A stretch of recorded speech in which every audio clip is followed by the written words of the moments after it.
Lecture of the unit 5 and code generation and code optimization, where we will continue with the machine independent optimization. This is the part 2, and dead code elimination. So suppose debug is set to true or false at the various point in the program, and we use the statement like this: if debug then print.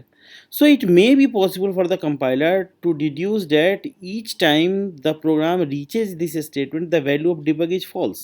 So usually it is because there is one particular statement debug equal to false, that must be the last assignment to the debug prior to any test of the value debug, no matter what the sequence of the branches. मतलब यह है कि debug equal to false की जो value जो assign की गई है, ये सिंपली अगर हम लोग चाहें तो जस्ट debug के जस्ट पहले आप इसको दे सकते हैं, जो स्टेटमेंट के पहले। So if copy propagation replaces debug by false, मतलब ये है कि जो जहाँ जहाँ debug है वहाँ अगर आप फॉल्स को आप प्लेस करते हैं, प्रोपोगेट करते हैं, तो स्टेटमेंट इज डेड। जो then the print statement is dead. जो ये जो प्रिंट स्टेटमेंट है ये एक तरीके से डेड स्टेटमेंट है, because it can not be reached. So what we can do, we can eliminate both the test and print operation from the object code. इसको हम लोग पूरे को हम लोग यहाँ पर हटा सकते हैं, क्योंकि डीबग की कंटिन्यूसली इसकी वैल्यू जो है फॉल्स यहाँ पर दी गई है। So it may be treated as constant folding also. Code motion loops are very important thing here, and what happens in this case, there can be the outer loop and there can be the inner loop। और अगर कोई एक particular code अगर बार बार अगर आप use कर रहे हैं और लेकिन कैलकुलेशन भी आप बार बार एक ही कर रहे हैं और same calculation is done, then what we can do, we can just remove that part and the calculation can be done only one time। So let us consider here evaluation of limit 2 in the loop invariant computation here। तो while statement देखिए, while I is less than or equal to limit minus 2, अब statement does not change the limit, है ना। तो what you can do, अब जितनी बार ये loop आपका चलेगा उतनी बार लिमिट माइनस 2 कैलकुलेट होगा, limit minus 2 each and every time. अगर लिमिट की वैल्यू फिक्स है आपका तो लिमिट माइनस 2 एक बार आप कैलकुलेट कीजिए, that is T, and that here T can be written here, so that the loop अगर 100 टाइम्स चले तो 100 टाइम्स ये कैलकुलेट नहीं होगा यहाँ पर, अगर आप यूज़ यहाँ पर करते हैं तो। So this is the basic idea. And using the right constant, ये बहुत इंपॉर्टेंट है यहाँ पर, using the right constant. Let us consider here we are just declaring a character and double, और जब यहाँ आप लिखते हैं केस ए में item price tax, item price tax की डेटा टाइप है डबल, और 8000 हम यहाँ दे रहे हैं, तो 8000 is here integer. So what happens here, internally system will convert this integer into float and double, and then it will store the value. So it will be better अगर आप यहाँ पर ऑलरेडी डबल आप provide करें, तो ये एक तरीके से जो उसका जो ऑप्टिमाइजेशन आप यहाँ पर करें, यहाँ जो सिस्टम को इम्प्लिसिट कन्वर्जन नहीं करना पड़ेगा, क्योंकि हम लोग ऑलरेडी यहाँ पर प्रोवाइड कर रहे हैं सीधा same value. So this is the using the right constants, proper constant हम लोग को यूज़ करना चाहिए। Next we have the switch case tuning. Switch case को भी आप ट्यून कर सकते हैं। एक्चुअली यहाँ पर केस एफ में ये कुछ कर रहे हैं, सी में कुछ कर रहे हैं, ए में कुछ कर रहे हैं, और ई में अगर आप कुछ कर रहे हैं, and suppose the frequency of having the alphabet E, ये जो ई देख रहे हैं इसकी फ्रीक्वेंसी सबसे ज़्यादा है। अगर यहाँ पर मान लीजिए कि ये बार बार अल्फ़ाबेट की वैल्यू सबसे ज़्यादा बार ई आने के चांसेस हैं, और उसके बाद मान लीजिए ए के आने के चांसेस, सी के आने के चांसेस, एफ आने के चांसेस हैं।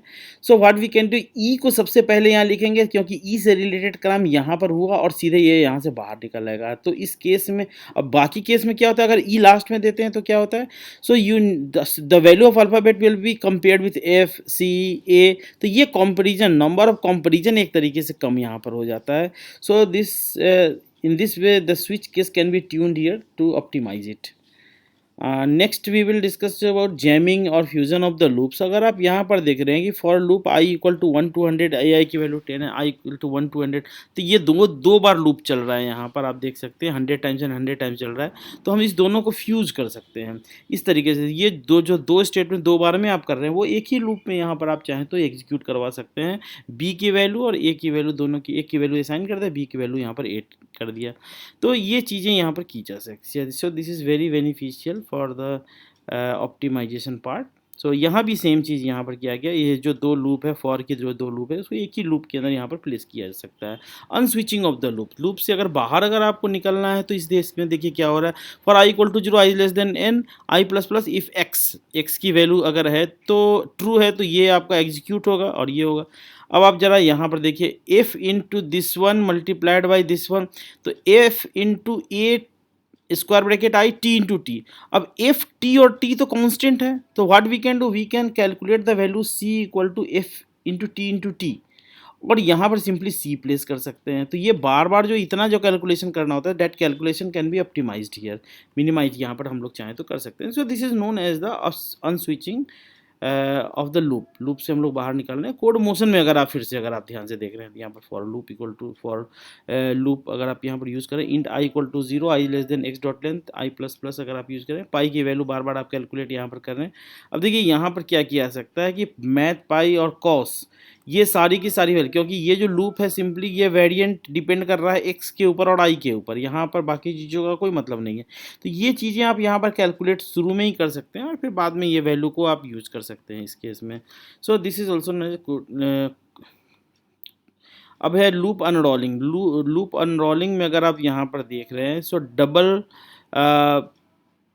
ये वेरिएबल लिया गया मैथ पाई इंटू कॉस, यहाँ पर यूज करें बार बार, ये यहाँ पर आप यहाँ पर मल्टीप्लाई यहाँ पर कर रहे हैं, X I multiplication equal to P I C O S Y यहाँ पर अगर आप दे रहे हैं, तो ये चीज़ है यहाँ पर। अब यहाँ अगर आप देख रहे हैं कि डबल और मैथ डॉट पाई इंटू ये आप मल्टीप्लाई यहाँ पर आप कर रहे हैं, तो for I equal to 0 I is less than X dot length, और यहाँ आप क्या कर रहे हैं, आई प्लस इक्वल टू 2, मतलब ये अगर 100 टाइम लूप चलता तो ये अब सिर्फ 50 टाइम्स ये लूप चलेगा। और ये जो वैल्यू है, ये वैल्यू, इस वैल्यू को इस तरीके से हम लोग यूज़ कर सकते हैं, एक बार आई और फिर एक बार आई प्लस 1। तो इस तरीके से जो आइट्रेशन है जस्ट हाफ यहाँ पर इस केस में हो जाता है। So this is also known as loop unrolling. अब देखिए एरिया की वैल्यू यहाँ पर दी गई है, इसको हम इस तरीके से लिखें, या फिर अगर हम लोग चाहें तो ऐसा भी लिख सकते हैं, ये कैलकुलेशन हम लोग डायरेक्ट यहाँ पर प्रोवाइड कर सकते हैं। This is also known as the constant folding. Constant propagation की अगर आप बात करें, पाई की वैल्यू ले रहे हैं, यहाँ पर पाई की वैल्यू इतनी वैल्यू ले रहे हैं, so what we can do, area equal to ये वैल्यू यहाँ पर कैलकुलेट आपने किया, यहाँ पर पाई लेकर फिर पाई में यहाँ देने की ज़रूरत नहीं है, so you can direct provide the value here.